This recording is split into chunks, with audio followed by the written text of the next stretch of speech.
Supreme court ఆదేశాల మేరకు మధ్యవర్తిత్వ విధానాన్ని మరింత ప్రభావవంతంగా అమలు చేయడంలో భాగంగా 40 గంటల మధ్యవర్తిత్వ శిక్షణ తరగతులు నిర్వహించడం జరుగుతుందని జిల్లా ప్రధాన న్యాయమూర్తి గంధం సునీత తెలిపారు. సోమవారం ఉదయం స్థానిక జిల్లా కోర్టు ఆవరణంలో సుప్రీంకోర్టు మధ్యవర్తిత్వం మరియు రాజీ ప్రాజెక్టు కమిటీ ఆధ్వర్యంలో నిర్వహిస్తున్న మధ్యవర్తిత్వ శిక్షణ కార్యక్రమానికి ఆమె ముఖ్య అతిథిగా హాజరయ్యారు. ఈ సందర్భంగా ఆమె మాట్లాడారు. సివిల్ ప్రొసీజర్ కోడ్ 89 ప్రకారం వివాదాలని 4 ప్రత్యామ్నాయ పద్ధతుల ద్వారా పరిష్కరించే అవకాశం ఉందని, వాటిలో మధ్యవర్తిత్వం ఒక ముఖ్యమైన విధానమని పేర్కొన్నారు. న్యాయాధికారులు ఒక కేసు మధ్యవర్తిత్వం ద్వారా పరిష్కారం సాధ్యమవుతుందని నిర్ధారించినప్పుడు ఆ కేసులను మధ్యవర్తిత్వ కేంద్రానికి సిఫార్సు చేయడం జరుగుతుందని గంధం సునీత తెలిపారు.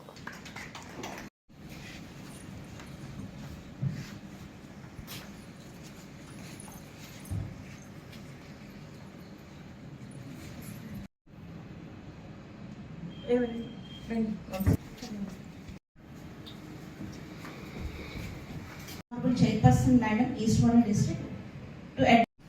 I think you are all very fortunate enough to participate in the aspect of mediation and how the mediation several role plays will be. Let us collectively work towards building a justice system that listens, understands and heals. The maximum limit is 35.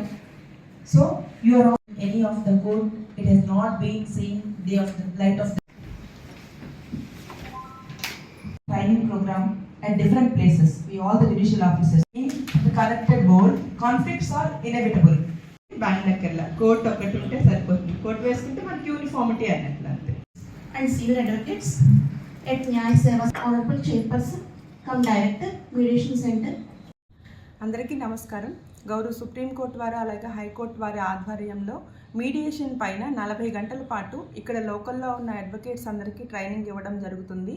ఈ training యొక్క ముఖ్య ఉద్దేశం ఏంటంటే, మనకు civil procedure కోడ్లో section 89 కింద 4 modes ద్వారా మనకి కంటెస్ట్ మీదే కాకుండా కేసెస్ డిస్పోజ్ చేసుకునే అవకాశం ఉంది. మీ అందరికీ తెలిసిందే లోక్ దానిలో ఒక మోడ్ ఆఫ్ డిస్పోజల్. అలాంటిదే మీడియేషన్ కూడా. మీడియేషన్ అంటే మధ్యవర్తిత్వం ద్వారా కేసుని కోర్టులో వేసుకున్న తర్వాత జ్యుడిషియల్ ఆఫీసర్స్ అందరూ కూడా ఏ కేసు మధ్యవర్తిత్వం ద్వారా మనం సెటిల్ చేసుకోవచ్చు అనేది ఐడెంటిఫై చేసుకుని దాన్ని మీడియేషన్ సెంటర్కి రిఫర్ చేసి ఒక అడ్వకేట్ని కానీ జ్యుడిషియల్ ఆఫీసర్ని కానీ అక్కడ మీడియేటర్ కింద అపాయింట్ చేసి ఇరు పార్టీలకి సామరస్యంగా ఉండే విధంగా టర్మ్స్ కండిషన్స్ రాసుకుని మళ్ళా ఆ టర్మ్స్ అండ్ కండిషన్స్ని కోర్టుకు పంపించిన తర్వాత ఒక అవార్డు అనేది పాస్ చేయడం జరుగుతుంది.